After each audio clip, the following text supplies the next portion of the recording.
Oke, bismillahirrahmanirrahim. Assalamualaikum warahmatullahi wabarakatuh. Bertemu lagi dengan saya Faris dalam mata pelajaran OTK Keuangan ya. Kali ini kita dalam mata pelajaran OTK Keuangan. Materi yang akan dibahas kali ini yakni tentang peralatan yang dipersiapkan, peralatan yang ada dalam persiapan kas kecil. Peralatan dalam persiapan kas kecil apa saja itu? Langsung saja.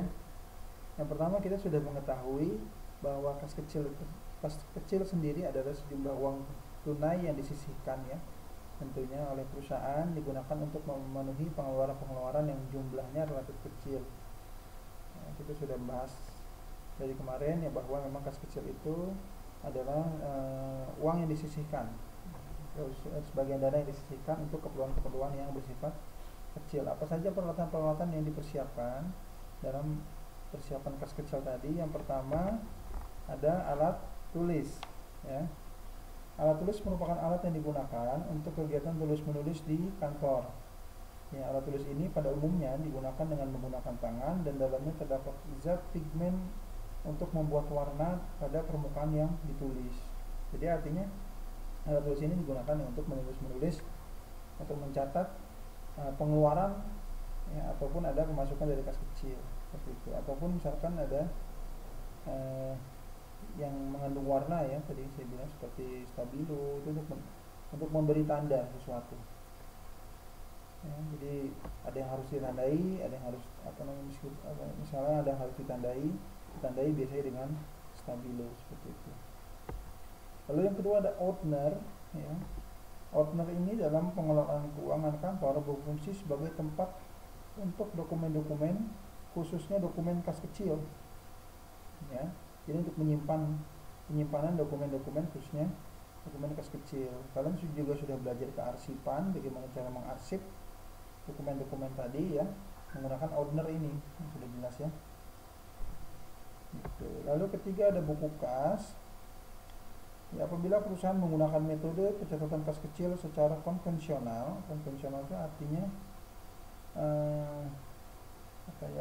secara manual gitu ya, atau masih dalam pencatatan, artinya tidak di computerized, maka perusahaan tersebut pada umumnya menggunakan buku kas.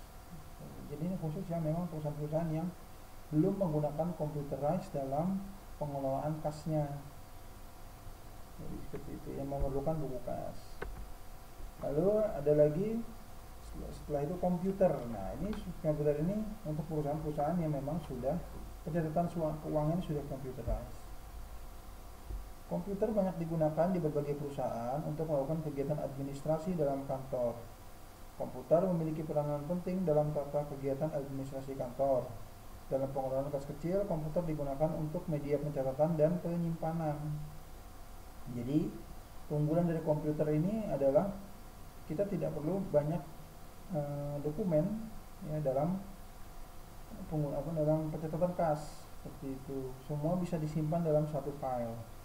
Tapi kelemahannya adalah ketika misalnya komputer ini rusak sewaktu-waktu, maka bisa jadi file-file yang ada di dalam komputer ini bisa menjadi hilang. Makanya harus dicegah ya.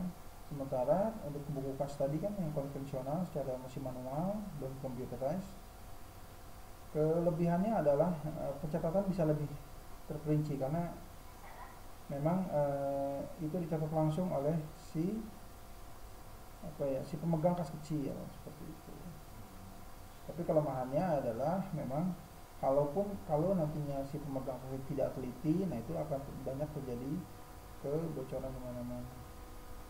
Oke ya, lanjut. Ada printer ya. Kegiatan pengolahan kas kecil tentu saja membutuhkan laporan-laporan diminta oleh pimpinan perusahaan. Oleh karena itu dibutuhkan printer untuk mencetaknya ya. Mencetak dari file-file komputer tadi, kalau mau dicetak lewat printer seperti itu ya. Yang mana laporan-laporan tadi biasanya memang diminta oleh perusahaan ya, diminta oleh atasan gitu. Lalu bagaimana atasan bisa melihat? Kalau zaman sekarang memang ada berupa apa ya, misalnya berupa kirim ya, dikirim filenya gitu. Tapi bisa juga si kepala perusahaan minta apa ya, outputnya, jadi minta bukti fisiknya ya. Jadi kalau sudah minta bukti fisik atau minta output, maka dicetak melalui printer. Adapun perforator ya, perforator dalam kegiatan pengolahan dalam kas kecil digunakan untuk melubangi kertas atau kartu. Nah, ini sudah jelas ya. Dalam ordner tadi, arsip tadi, untuk menyatukan arsip-arsip tersebut ke dalam satu file ya, memang harus dilubangi dulu menggunakan perforator ini. Ya, perforator terdapat 3 jenis nih. Ya, pertama perforator dengan satu lubang yang berfungsi untuk membuat lubang kartu maupun kertas papan nama, kartu perpustakaan, plastik dan sebagainya. Yang kedua ada perforator 2 lubang, fungsinya melubangi kertas yang akan disimpan ke dalam file ordner. Lalu yang terakhir ada yang 5 lubang yang berfungsi untuk melubangi kertas yang akan dimasukkan ke dalam ordner juga. Jadi ada 1 lubang, 2 lubang dan 5 lubang. Ada 3 jenis ya, harus diingat itu. Nah, lalu ada stapler. Ya, stapler untuk apa? Merupakan peralatan yang digunakan untuk merapikan lembaran-lembaran kertas menjadi satu bagian, disatuin ya, beberapa kertas disatuin jadi satu di stapler, seperti itu. Lalu ada lagi guide arsip. Guide arsip merupakan peralatan yang berguna untuk menuliskan kode-kode, ya, menuliskan kode-kode, tanda-tanda maupun indeks arsip, gitu ya. Jadi digunakan untuk menandai arsip-arsip tersebut. Terakhir ada kalkulator, yang jelas memang kalkulator sudah jelas fungsinya untuk menghitung.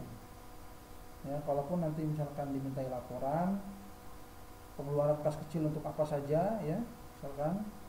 Nah, kalau masih secara manual bisa pakai kalkulator, atau maka udah computerized, dia ingin mengecek kembali benar tidak pengeluarannya sekian, terus apa namanya yang digunakan misalkan berapa gitu totalnya. Nah, untuk mengecek lagi dia bisa pakai kalkulator.